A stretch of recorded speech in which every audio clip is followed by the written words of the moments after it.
No one needs to hire an MBA admissions consultant.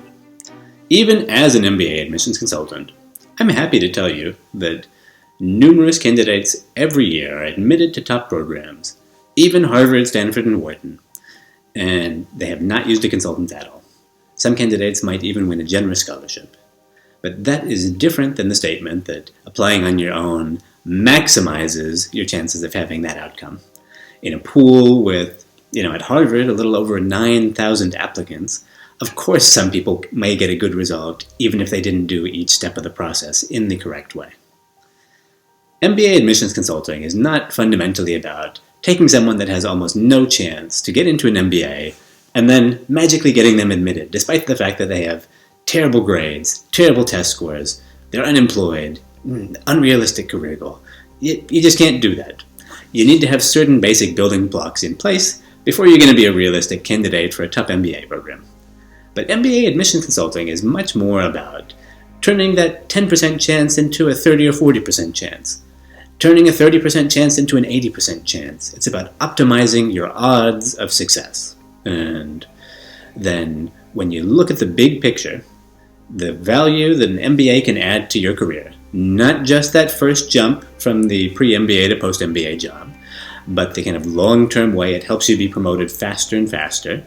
And you look at the fact that going to a higher ranked school gives you disproportionately more value than going to a lower ranked school. Then you look at the fact that these programs are competitive, ranging from, give or take, 6% acceptance rate at Stanford towards maybe low 30% at the top 20 programs, the ones that are kind of on the bottom border of that. Then you can see that having an expert guide you can make your chances much higher than what they might be as your kind of baseline chance doing it on your own. And there's different reasons or kind of lines of objection to this, that why can't you just figure it all out on your own? Why use a professional? And the answer is, well, why use any professional service? So many things could be objected to in the same way. That why does any company hire consultants? Don't they know how to run their own business? Why would you ever hire an investment banker? You're just buying or selling a company or a business unit. Just talk to the other party directly and negotiate the price and the key terms. And the answer is that, well, it saves you time, and you can be sure that it's going to be done right. That in the same way that there's no reason I couldn't file my own taxes. There's no reason I couldn't have filed my own immigration paperwork when moving from one country to another. You know what, though? I wanted to save time, and I wanted to have peace of mind that it was absolutely going to be done right. And I suspected on something like the taxes that a great tax advisor, the kind of savings that they're going to get from me are going to much outweigh the fees that I've paid to them. So, in one sense, nothing that an admissions consultant will tell you will be terribly exotic advice that just doesn't make any sense. Do this one weird trick. Admissions consultants, admissions officers love it when you do this. That is not what admissions consulting is about. But the kinds of things that you need to know to be an expert at all parts of the process, like which are the preferred feeder undergraduates and employers at certain programs. What kind of career changes can be facilitated by one school better than another school? Just having seen hundreds of previous applications.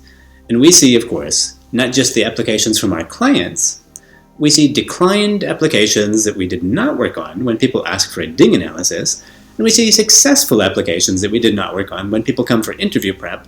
We have a huge pool, not just limited to ones done using the kind of Menlo method. And seeing these gives us a basis for knowing which kinds of applications work and which ones don't. So, on the one hand, it's not rocket science that you as an applicant don't have the potential ability to do, but you don't have a database of thousands of previous applications, you haven't done the research, and you're busy.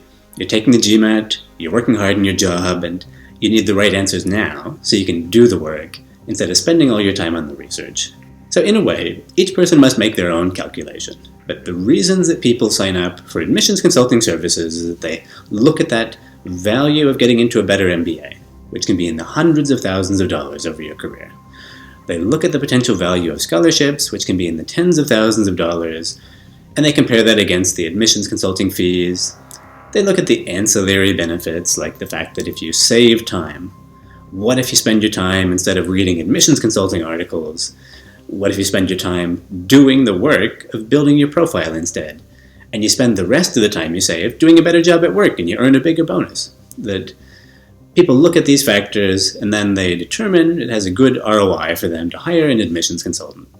So either way, be reassured that if you don't use one, this does not mean you can't get in, but hiring an admissions consultant is a quick way to improve your chances of getting an admissions offer, a scholarship, and the incidental benefits like saving time, mapping out the right career path, and even becoming a better interviewer. So I hope that this video has explained some of the criteria you can use to figure out yes or no, should you hire an admissions consultant.